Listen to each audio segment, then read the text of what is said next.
This year we'll see the release of the long-awaited sequel to Space Jam, arriving 25 years after the release of the first hybrid film with the Looney Tunes at the center.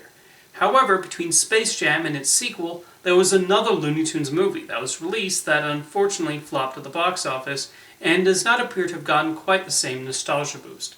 Looney Tunes Back in Action also got mixed reviews when it opened in 2003, and even though it has its admirers, the film is still greeted with a general reaction of, alright, that happened. I do count myself as one of its admirers though, and I think Back in Action has plenty to appreciate. Interestingly enough, the film did start life as a possible sequel to Space Jam, but Michael Jordan did not show enough enthusiasm, so Warner Brothers looked for other avenues. There were discussions with Tony Hawk about doing Skate Jam, Jeff Gordon starring in Race Jam, and Tiger Woods in a golf-related sequel. There was also Spy Jam, which had Jackie Chan in talks to star. Eventually, WB hired Joe Dante to direct the Looney Tunes movie, which was a natural choice, as anyone who has watched his films can tell he's a massive fan of those classic cartoons, right down to having Chuck Jones cameo in a few films, and having Bugs Bunny and Daffy Duck open Gremlins 2. Dante hated Space Jam and wanted to make a movie that was truer to the spirit and humor of the characters, and sought to make Back in Action as a tribute to Jones.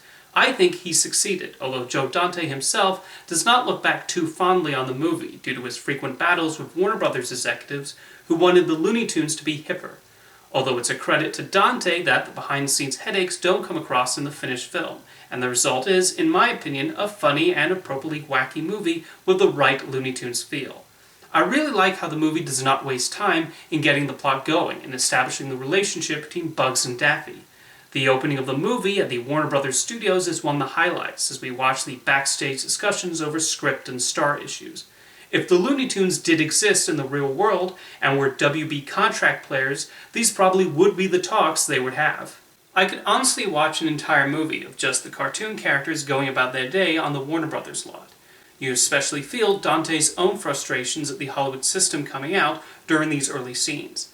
Most importantly, these set up Daffy's arc, with his frustration at always being seen as second best to Bugs. This, of course, falls right in line with Chuck Jones' own popular characterization of Daffy as someone who always wants to be on top, but other factors get in the way.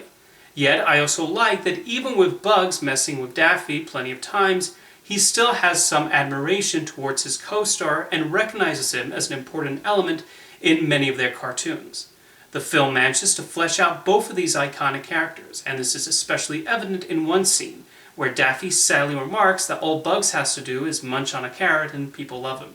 You really feel for Daffy in that moment. I also have to give credit to Joe Dante, who voices both Bugs and Daffy. He has multiple scenes where they're having a conversation and Dante effortlessly jumps between the two voices. Many talented actors have voiced the Looney Tunes since Mel Blanc's passing, but Dante remains my favorite and maybe the most accurate. Because of the emphasis on Bugs and Daffy, I've seen the complaint that most of the Looney Tunes are relegated to minor roles. And it's true that there's not much of Porky Pig, Foghorn Leghorn, Pepe Le Pew, Speedy Gonzales, and Sylvester and Tweety, although their appearances are still appreciated. However, the antagonists do get moments to shine, with some scenes that spotlight Yosemite Sam, Wile E. Coyote, Marvin the Martian, and Elmer Fudd doing their thing and trying to catch the heroes.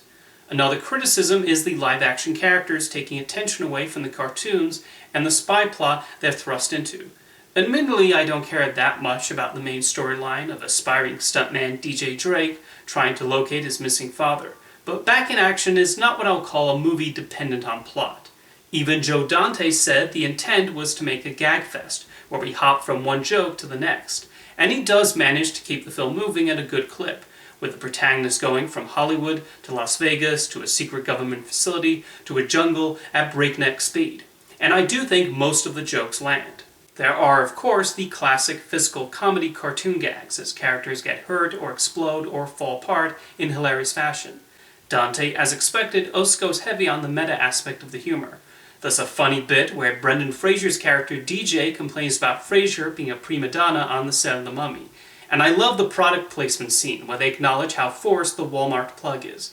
Regarding the live-action actors, I personally think they did really well and understood exactly the tone of Back in Action.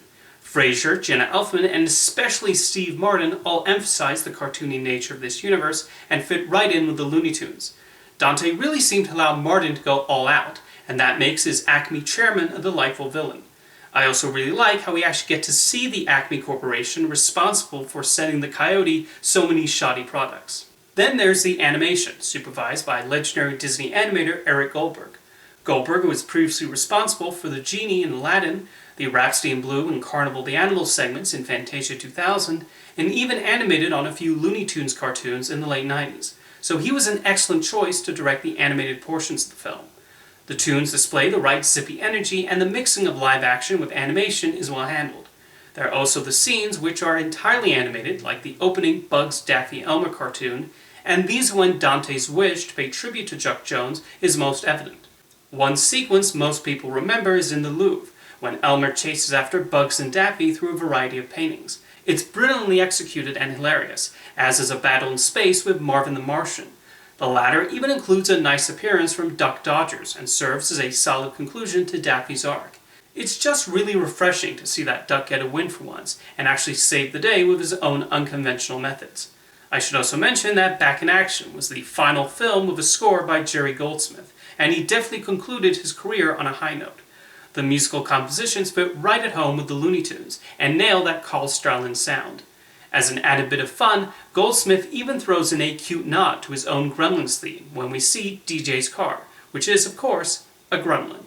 As I said, Looney Tunes Back in Action was a flop for Warner Brothers, something that actually surprised me, as when I attempted to see the film the first time, the screening was sold out. I wound up taking a showing of Brother Bear instead, but I was definitely shocked when I got home and saw the weekend box office numbers. I did return another day and was able to watch the film, and I had a really fun time. I feel it's held up on repeat viewings, and while I do see the occasional appreciation for Back in Action now and again, the film does feel overshadowed by Space Jam. It's also a shame the film's poor box office performance led to Warner Brothers Feature Animation closing its doors, a new line of Looney Tunes cartoons being cancelled, and Joe Dante's directing career being largely relegated to television show episodes and little-seen indie films. To conclude, I hope the upcoming release of Space Jam: A New Legacy inspires people to give Back in Action another watch. I think it's a worthy Looney Tunes movie and an example of what makes Joe Dante one of the most interesting comedic directors of the last 40 years. See you next time.